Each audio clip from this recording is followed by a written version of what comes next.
Petrol ও ডিজেলের উপর litre প্রতি 10 টাকা করে আবগারি শুল্ক কমানোর সিদ্ধান্ত নিল নরেন্দ্র মোদী সরকার। আপনাদের আরও একবার জানিয়ে রাখি, পেট্রোল ও ডিজেলের উপর লিটার প্রতি 10 টাকা করে আবগারি শুল্ক কমানোর সিদ্ধান্ত নিল নরেন্দ্র মোদী সরকার। এই সিদ্ধান্তের পর পেট্রোলের উপর চাপানো শুল্ক 13 টাকা থেকে কমে দাঁড়ালো 3 টাকা, আর ডিজেলের ক্ষেত্রে শূন্যে নেমে এলো। কেন্দ্রীয় সরকারের এই সিদ্ধান্তের প্রশংসা করেছেন মুখ্যমন্ত্রী ডাক্তার মানিক সাহা। তিনি প্রধানমন্ত্রী নরেন্দ্র মোদীকে ধন্যবাদ জানিয়েছেন। প্রশ্ন উঠেছে, তবে কি পেট্রোল ডিজেলের দাম কমতে পারে? তবে বিভিন্ন সূত্রে খবর, আবগারি শুল্ক কমানোর সিদ্ধান্তে সরাসরি সাধারণ মানুষের লাভবান হওয়ার সম্ভাবনা কমই। দেশের তেল বিপণনকারী সংস্থাগুলির ক্ষতির লাঘব কমাতেই এই সিদ্ধান্ত। এর ফলে সরকার রাজস্বও হারাবে।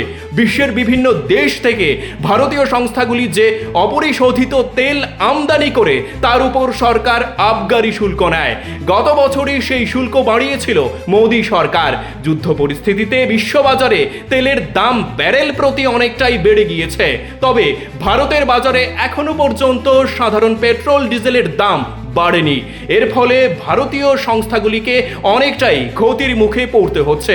ওয়াকিবহাল মহলের মতে সেই ক্ষতির ধাক্কা সামালে নিতেই আবগারি শুল্ক কমানোর সিদ্ধান্ত নিয়েছে সরকার। Bureau report, PB24।